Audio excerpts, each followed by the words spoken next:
ਪ੍ਰਤੀਕ ਤੇ ਪ੍ਰੀਤੀ ਦੋਨੋਂ ਭੈਣ ਭਰਾ ਹਨ। ਪ੍ਰੀਤੀ ਵੱਡੀ ਹੈ, ਉਹ ਚੌਥੀ ਜਮਾਤ ਵਿੱਚ ਪੜ੍ਹਦੀ ਹੈ। ਪ੍ਰਤੀਕ ਛੋਟਾ ਹੈ, ਉਹ ਪਹਿਲੀ ਜਮਾਤ ਵਿੱਚ ਪੜ੍ਹਦਾ ਹੈ। ਦੋਵਾਂ ਭੈਣ ਭਰਾਵਾਂ ਵਿੱਚ ਬੜਾ ਪ੍ਰੇਮ ਹੈ, ਪਰ ਕਦੇ-ਕਦੇ ਇਹ ਦੋਨੋਂ ਭੈਣ ਭਰਾ ਲੜ ਵੀ ਪੈਂਦੇ ਹਨ। ਪ੍ਰਤੀਕ ਗੁੱਸੇ ਹੋ ਜਾਂਦਾ ਹੈ, ਉਹ ਪ੍ਰੀਤੀ ਨਾਲ ਬੋਲਣਾ ਬੰਦ ਕਰ ਦਿੰਦਾ ਹੈ। ਫਿਰ ਪ੍ਰੀਤੀ ਉਸ ਨੂੰ ਮਨਾਉਣ ਲਈ ਸਿਰਤੋੜ ਯਤਨ ਕਰਦੀ ਹੈ। ਕਦੇ ਚੀਜ਼ੀ ਲਿਆ ਕੇ ਦਿੰਦੀ ਹੈ, ਕਦੇ ਕਹਾਣੀ ਸੁਣਾਉਂਦੀ ਹੈ, ਕਦੇ ਪ੍ਰਤੀਕ ਦਾ ਮੂੰਹ ਚੁੰਮਦੀ ਹੈ, ਹੱਥ ਜੋੜ ਕੇ ਕੰਨ ਪਕੜ ਕੇ ਛੋਟੇ ਵੀਰ ਤੋਂ ਮਾਫੀ ਮੰਗਦੀ ਹੈ। ਇਉਂ ਅਨੇਕਾਂ ਯਤਨ ਕਰਨ ਤੋਂ ਬਾਅਦ ਅਖੀਰ ਪ੍ਰਤੀਕ ਮੰਨ ਜਾਂਦਾ ਹੈ। ਪਰ ਅੱਜ ਤਾਂ ਹੱਦ ਹੀ ਹੋ ਗਈ ਹੈ।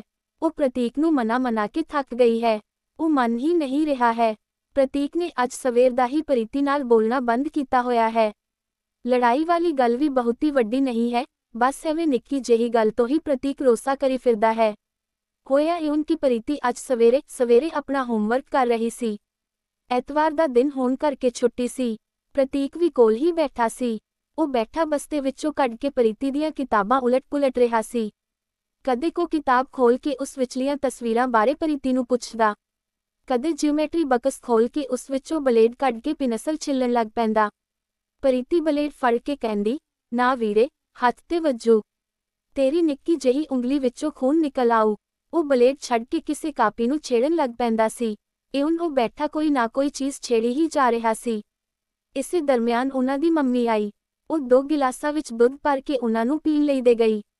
ਨਾਲੇ ਹਿਦਾਇਤ ਕਰ ਗਈ ਕਿ ਦੁੱਧ ਜ਼ਿਆਦਾ ਗਰਮ ਨਹੀਂ ਹੈ, ਕੋਸਾ ਹੈ, ਜਲਦੀ ਪੀ ਲਵੋ, ਕਿਤੇ ਡੋਲ ਨਾ ਲਿਓ।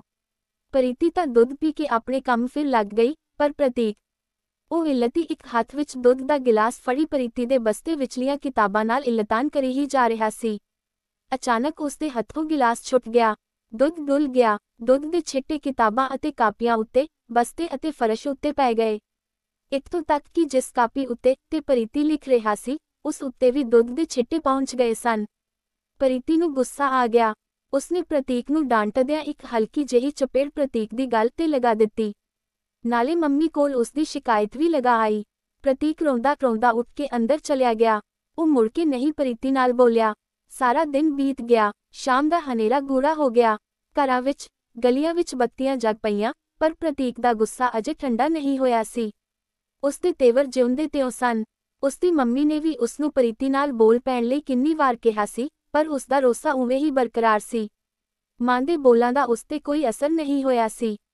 ਰਾਤੀ ਖਾਣਾ ਖਾ ਕੇ ਪ੍ਰਤੀਕ ਸੌਣ ਲਈ ਬਿਸਤਰੇ ਵਿੱਚ ਆਣ ਪਿਆ ਹੈ। ਉਹ ਚੁੱਪਚਾਪ ਛੱਤ ਵੱਲੀ ਘੂਰ ਰਿਹਾ ਹੈ। ਪ੍ਰੀਤੀ ਵੀ ਕੋਲ ਹੀ ਬੈਠੀ ਹੈ। ਉਹ ਪ੍ਰਤੀਕ ਦੀ ਚੁੱਪ ਤੋਂ ਪਰੇਸ਼ਾਨ ਹੋ ਚੁੱਕੀ ਹੈ। ਉਹ ਅਚਾਨਕ ਉੱਠਦੀ ਹੈ, ਕਮਰੇ ਵਿੱਚੋਂ ਕੁਝ ਲੱਭਣਾ ਸ਼ੁਰੂ ਕਰ ਦਿੰਦੀ ਹੈ।